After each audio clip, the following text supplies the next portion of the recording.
dear Gemini. I am Jamie Dawn, your evolutionary, revolutionary astrologer, bringing you your February 2022 horoscope. And I'm placing Gemini as your rising sign. So check out your sun and moon sign if it's different for Gemini as well. And it gives you a nice, well rounded picture.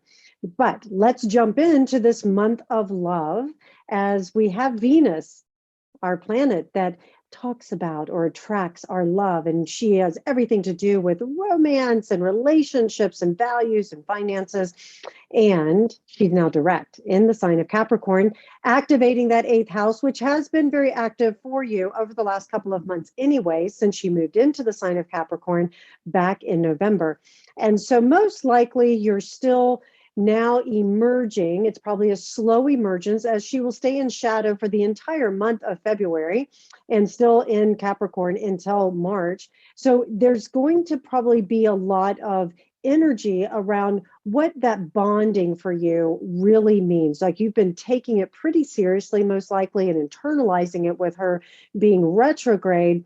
Power plays around finances or relationship dynamics or what you really value, because she's been sitting next to Pluto as well. She's been doing that dance there. But in the month of February, we've got Mars also now in the sign of Capricorn, further driving that eighth house energy and canoodling with Venus for the entire month, giving you more drive, more passion, more desire around what you value and who you partner with and the depth of it, the intimacy of it.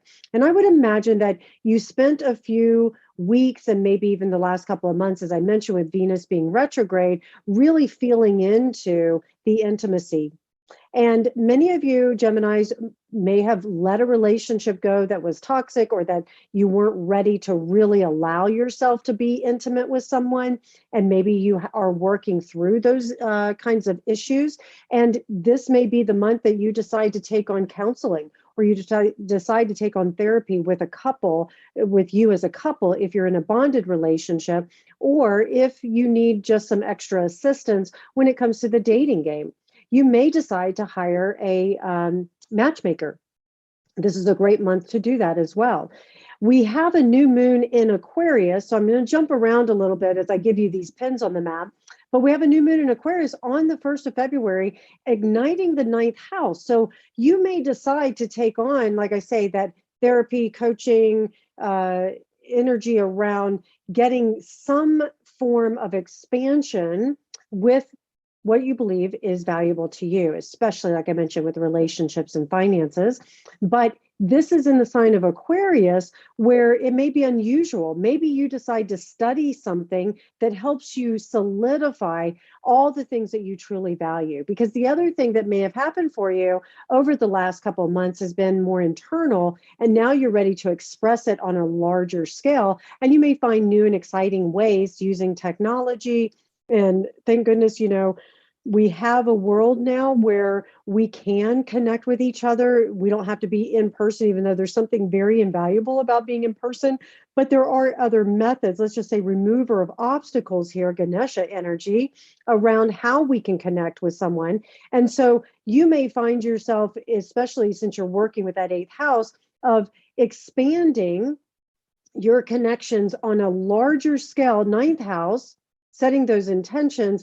And it may be that you want to meet somebody if you're single and you're willing to expand your search into maybe the online dating world. Or if that's not where you've been, or you've tried the online dating world and you're a bit disenchanted, that you may, like I say, hire that matchmaker or somebody to help you out, maybe some friends that can come in. Maybe it is an energy here where you take on a new course, a new certification, and you meet somebody through the online classroom.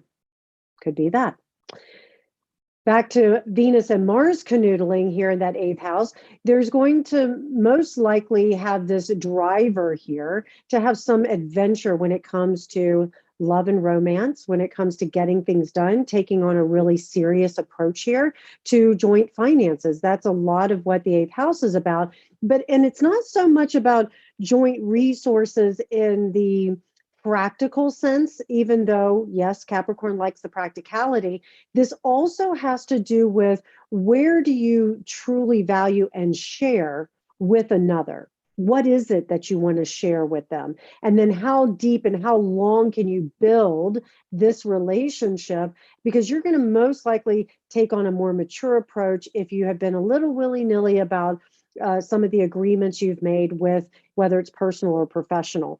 But I would say that for the most part, Gemini, you will be looking at relationships in a romantic level, and some of you may finally let go, if you will, of someone that has been holding you back. Maybe some of you have been separated and you're waiting for the divorce to be finalized. Maybe there's some hashing out of who gets what. That's a lot of what this energy can bring. And then you can use this month and the energy of Venus and Mars, the cosmic lovers, to actually be able to do this in an amicable way. If you're in a really high tension situation, this also can be where you're fighting for money, or you're fighting for your joint resources. You're fighting for, or maybe against, an inheritance. That also can be eighth house issues here.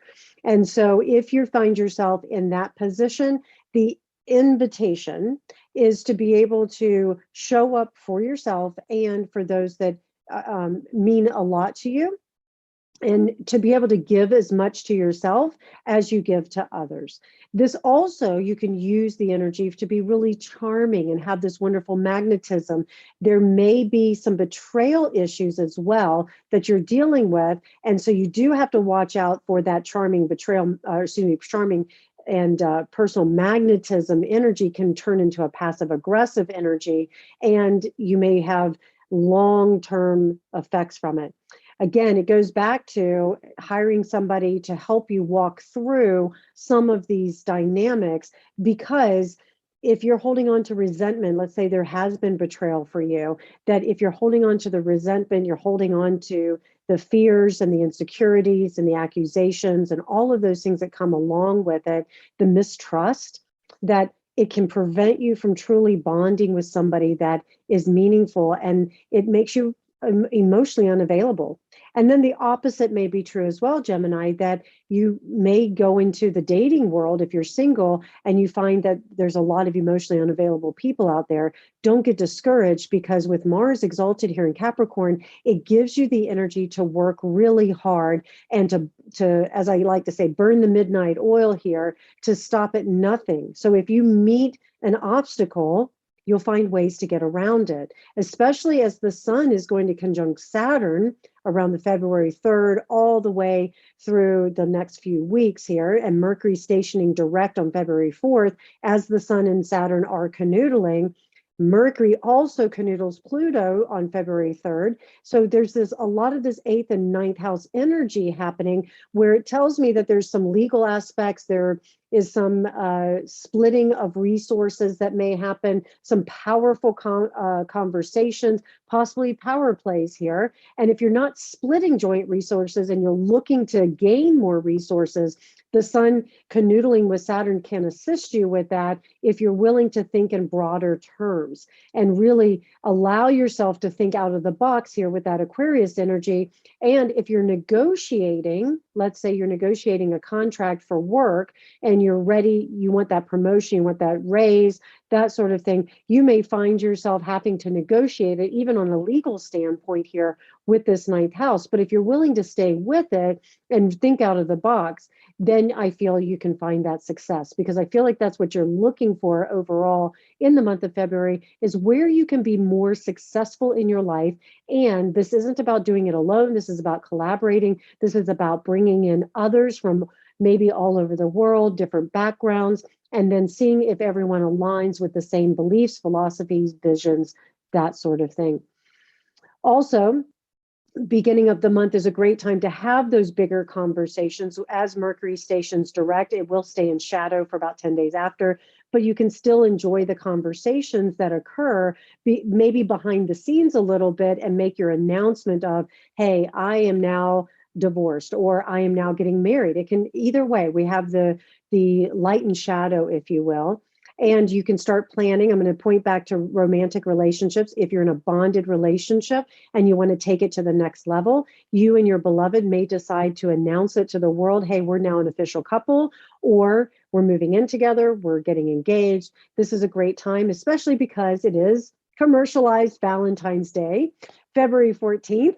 I am a little sarcastic about it because I don't believe we need one day to tell people we care about, that we love them, and we don't need to pay exorbitant amount of money for roses and chocolates and all of that. But that's just the practical side of me.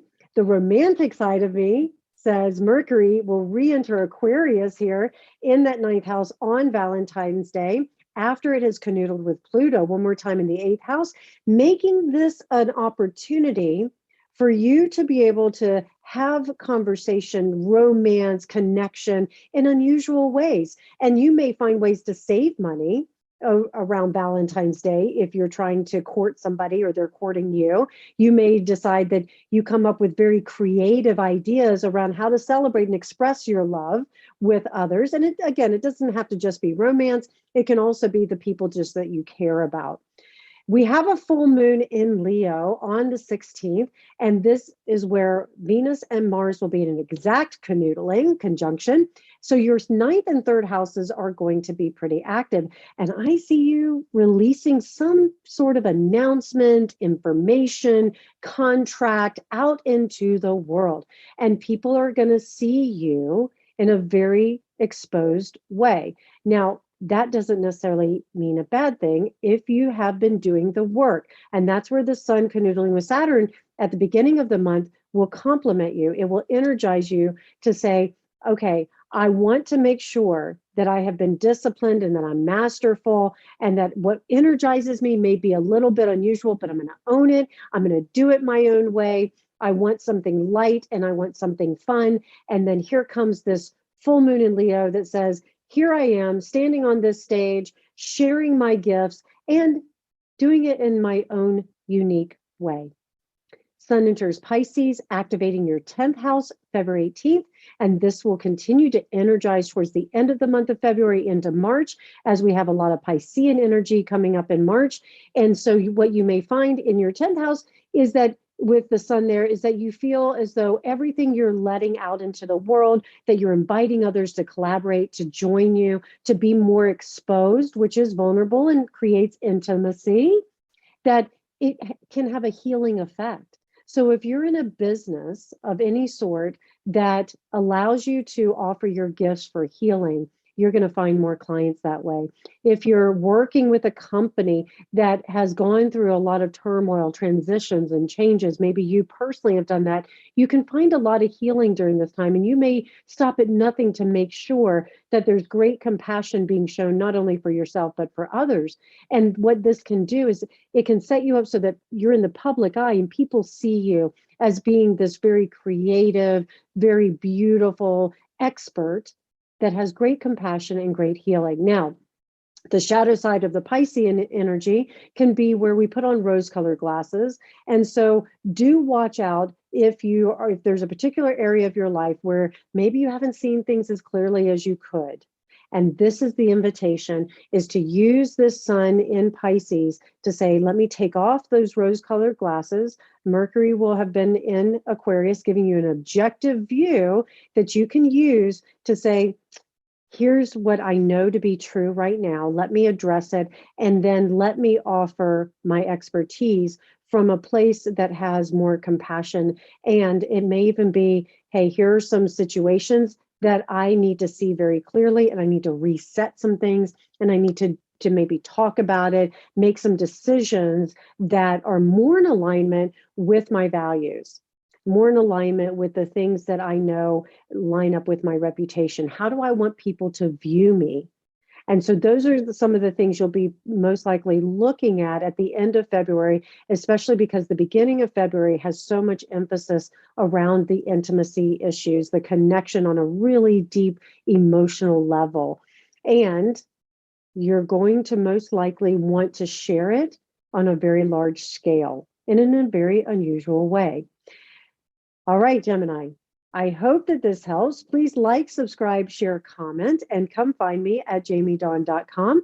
I look forward to connecting with you because all of this is general. And if you want something specific, it's important to have someone who has been in the industry, knows what they're doing. If it's not me, let's find someone else. Get the support you need. It's here for you. All right, you guys have such a great month. We'll talk soon.